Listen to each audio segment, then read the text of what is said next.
na lang ng isa. And the Wednesday this week, meron kaming approved visit na kaming apat. So masaya siya na nakakausap niya kami. At medyo maingay kanina kasi apat sabay-sabay na nagsasalita. At some point, sinabi ni Basti na hindi na ako magsasalita kasi walang nakikinig. Medyo siguro, na-miss niya yung ganon, na discussions, na labo-labo, sabay-sabay nagsasalita lahat. At masaya siya na nakabisita kami na ako. VP Inday, how's the health situation of your father? Okay naman siya. Kanina, sinek namin siya. Minasahe siya for 1.5 hours ni Congressman Pulong Duterte. So, minasahe yung dalawang paa niya.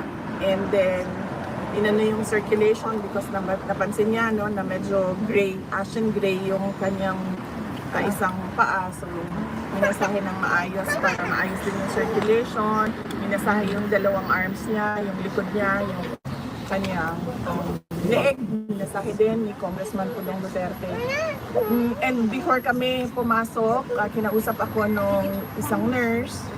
Sabi niya na kapag meron daw, sabihin ko daw sa lahat ng mga bibisita na huwag daw siya bigyan ng snacks. Kasi merong vendo doon sa loob kung saan kami bumibili ng Coke Zero, ng soft drinks, ng juice. Huwag daw bumili ng snacks doon kasi sobrang taas ng kanyang sugar ngayon. At gusto nilang pabilisin yung pagpapababa ng sugar. So pinagbawalan siya kumain. Pero inalaw naman siya sa kanyang Coke Zero kung mag-request siya. Basta ang sinabi lang nila is that minomonitor nila yung pagkain niya sa taas. Kaya huwag siyang bigyan ng snacks dahil hindi nila ma-monitor ang sugar doon. And nakikita nila nagsuspike yung kanyang sugar. So, pinagsabihan kami huwag mag-share ng snacks. VP, just to follow up on that, how do you personally when you saw all of your siblings together with your father to meet him for the very first time? Ako? Together with all of your siblings. Yes, personally, VP, sa'yo. How do you feel? Naisip yan First time pa natin na apat na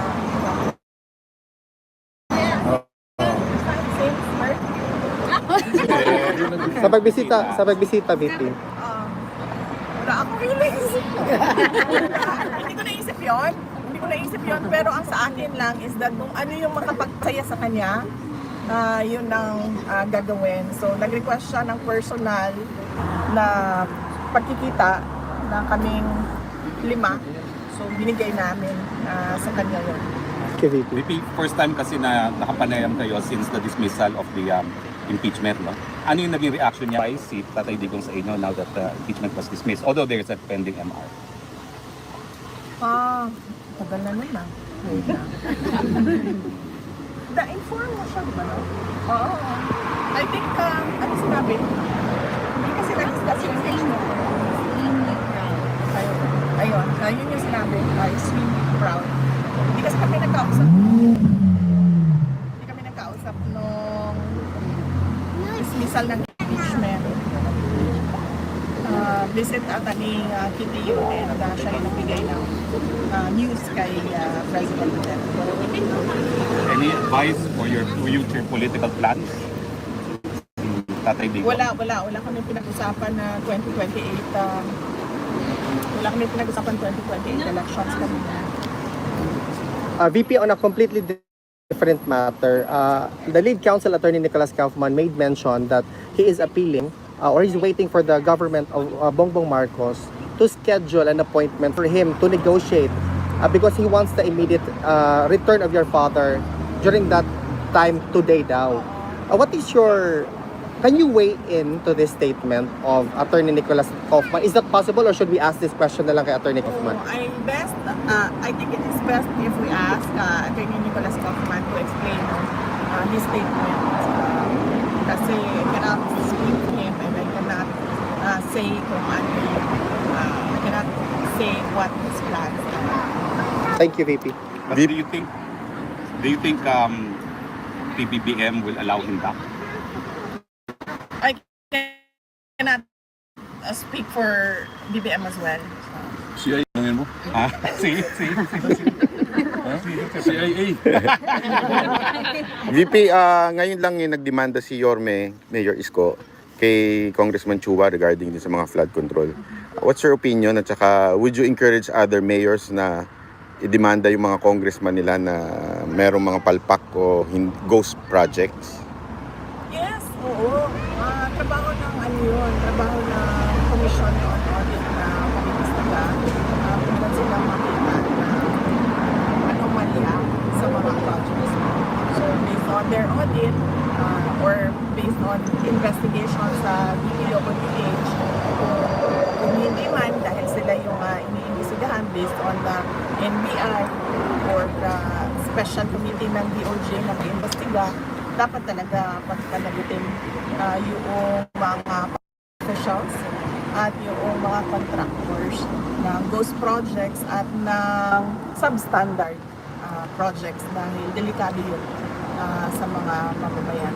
At saka dahil sa flood control projects, dahil noong 2024, last year, nagsabi na ako sa school building program pa lang ng Department of Education, pinaghati-hatian na ng members of the House of Representatives, pero walang nag-react.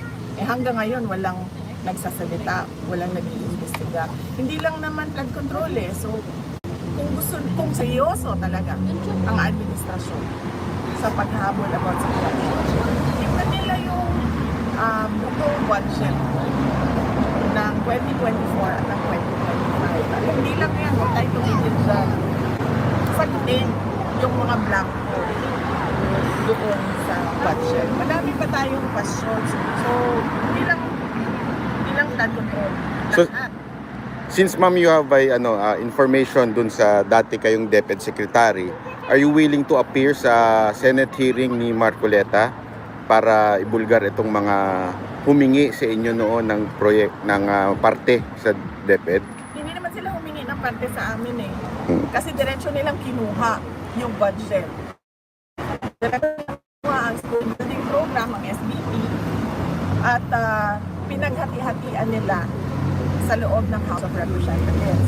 At diretso nilang inattach yung listahan nila doon sa GAA version, House version ng GAA. At inakyat nila sa Senate. In fact, during the Senate hearing ng Department of Education, lumabas yun at tinanong yun ni Senator J.B. Estrada. Pero nung nagsabi kami, at alam yun ni BBM, wala naman siya reaction So, kaduda-duda kung bakit bigla ngayon meron tayong investigasyon sa flood control projects. Kung seryoso talaga sila. And si BBM alam niya yan kasi governor siya dati, mayor ako dati. Alam nating lahat kung ano yung anomalya, ano yung corruption sa budget ng gobyerno, sa projects ng gobyerno. Sa lahat ng And ma'am, any comment doon sa latest na sinabi ni BBM na lifestyle check daw ang mga opisyal? Dapat lang. At hindi lang yung elected public officials pati yung mga appointed public officials at hindi lang yung mga yung on the surface na sasabihin natin kung ano yung nakalagay sa salin. Dapat deep dive kung sino yung mga dummy. Ilabas yung mga dummy ng mga public officials.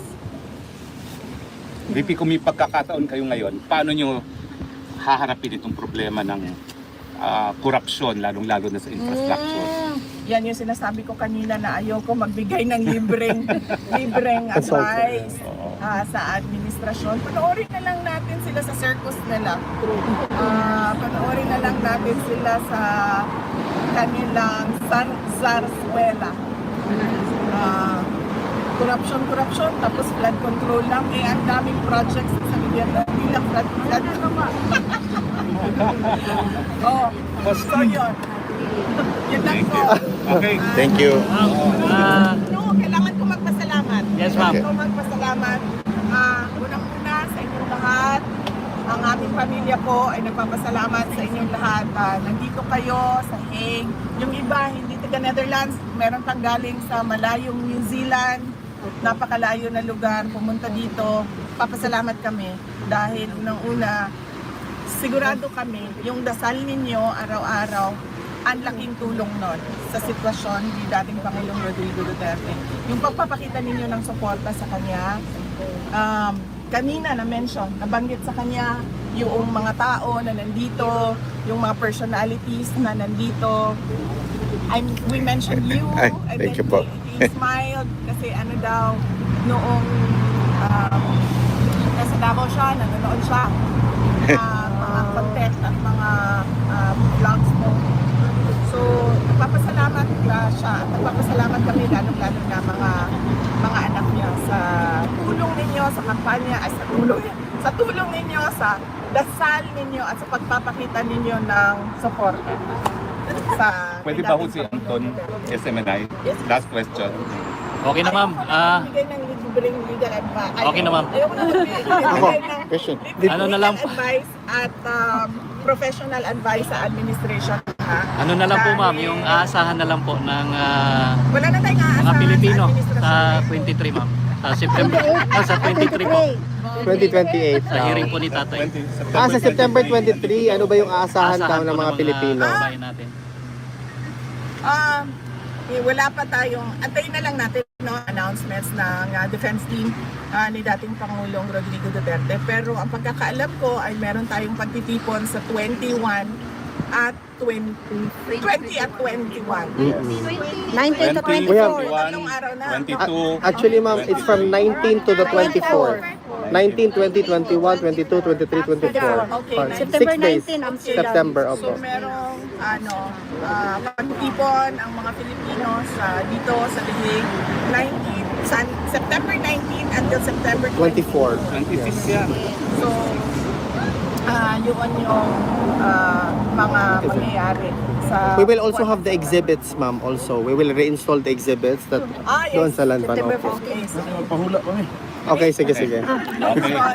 Maraming salamat Maraming salamat sa suporta ninyo. And sa 20 at 21, meron din sa Japan. Malaki yung hinanda ng Filipino community sa Japan, September 20 and 21. Nagpapasalamat kami na hindi kayo bumibitaw. Yes. Hanggang sa dulo. Hanggang sa dulo. Ang tanong, malaki rin ba dito sa Netherlands? Yeah! Malaki rin ba? Sigurado kayo? Thank you, VP. Thank you, ma'am. Ilang oras ba for